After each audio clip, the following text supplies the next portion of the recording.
Let's go ahead and talk about pink tops. Pink tops are normally very common if you happen to work at a hospital, okay? They're very common in OB, that's the mother baby. That's when a baby is about to be born. The mom needs a typing screen, okay? It doesn't mean that they're gonna get a blood transfusion, but that's just protocol for the procedure. So all mother babies get a typing screen, okay? And that's the pink top, and it goes to blood bank. Okay, so typing screens are normally ordered if there's a code in the ER. Very common. If you do happen to work at an outpatient lab, pink tops are normally very rare. Sometimes they draw what we call a pearl, is a PTT top. It's the pearl top, or sometimes it could be a very long lavender, but pink tops are normally just for blood bank. The reason why I want to mention those is because the pearl top have a DTA, and that's normally for special tests like send outs and stuff like that. But since we're talking about pinks, we're gonna get into detail about the typing screen order, which is the most common. Okay, if you work at a hospital, that's what it is, your typing screen, and there's more that you need to know. Okay, so if you see a typing screen order, that means that you need to band your patient. Okay, that special wristband, you get it from blood bank. Okay, it's usually in the laboratory, but you will become familiar if you get hired at a hospital. You know I'm in the darkness, you guys, but let me tell you something.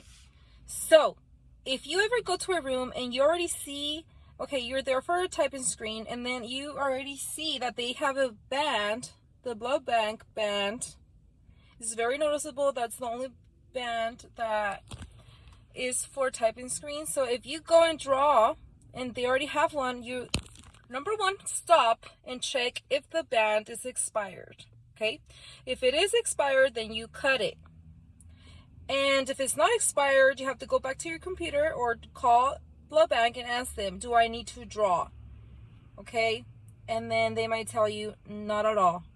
They ordered a typing screen, but we already have one. It could happen. Okay, it could happen that they're duplicates. That means that you need to be careful with your orders, especially the typing screen, which is the pink top.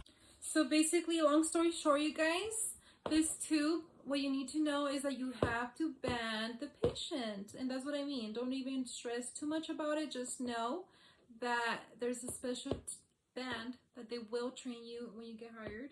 They'll show you to put a band on before you take it back to blood bank. Okay, this is to get the blood ready in case they need a blood transfusion. So that's all you really need to remember as far as right now. Of course, pink tops is a DTA. Okay, just like we were talking about lavenders. If you haven't watched that video yet, but I was saying that the RH, you could use the actual lavender for that, being that it's a small little tube. This one, you don't need a lot of blood, so you can use also a lavender top here. As a phlebotomist, when you put a typing screen, you must know that the band expires every 3 days. Okay, let's pretend that a patient has been at the hospital for over 7 days. Well, once those 3 days are up, you as a phlebotomist normally need to go to the room and remove the band. Okay, the nurse needs to order another one if needed, or the doctor, but it's every 3 days. It gets expired. Okay, so the typing screen, it is to know your blood type, but even if you have it in your chart already, this is just protocol. It expires every 3 days for the CLS to get the blood ready just in case. That's what a typing screen is. So that's why it's very critical for you to take your time and identify your patient always. But when it comes to the typing screen, you have to be extra careful, because one little mistake, you have to redraw. Because if it goes to the blood bank and they see one little error, they will not continue the test. So keep in mind, you guys, that any pink top that gets rejected, you need to do a redraw. I already said that, right? But let me clarify, because that means that you have to go back to the room, explain to the patient that you need to redraw. That means another poke, and you need to remove the actual band and start all over again. Make sure you always put your initials and the time, because that's very critical, and of course the date, because you need to know when the band expires. Okay, so you want to get it right the first time. And if it looks dark, you guys, it's because, you know, now it gets dark so fast. It's barely 5, almost 6, and it's already dark. It will automatically reject and do it all over again. Okay, this is blood that we're dealing with. Okay, that's why it expires every 3 days. Just remember that. If you get hired at a hospital, eventually they'll mention this to you.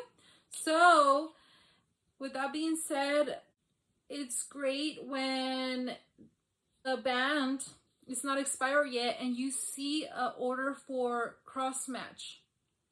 Okay, when you see an order for crossmatch, that means that they need a band, first of all, so you need to check if they already have the band. If the band is not expired, you don't even have to draw the patient. All you have to do is give the order to the blood bank, and they can go ahead and get the blood already, because I already have it ready. That's what the typing screen is for. So that's great. It just does suck when a patient's really sick and then they've been getting blood for 3 days in a row, maybe, I don't know, but it expires on the 4th day, and then you see a cross-match order and you have to check if the band is still good. If it is, then you don't have to go draw. But if you see it's already the 4th day and it already expired, even if they already know the blood type, you need to go to the patient, cut the old band, and put a new one again. That means draw another one, another what? Another pink top. And when you remove the band, you have to take it back to blood bank. That's just everywhere I've worked at.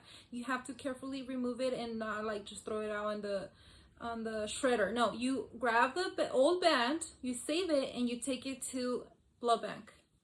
And again, they will teach you this in your actual, when you start working.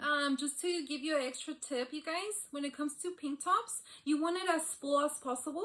There's no such thing, well, there is such thing as a minimum, but you want to give a good sample, because blood bank, it's a lot of testing that they do, so they want as much as plasma as possible. So that's after they centrifuge it, you do have to spin down the pink top, okay, because the cells are at the bottom and then plasma on top. That's what they use.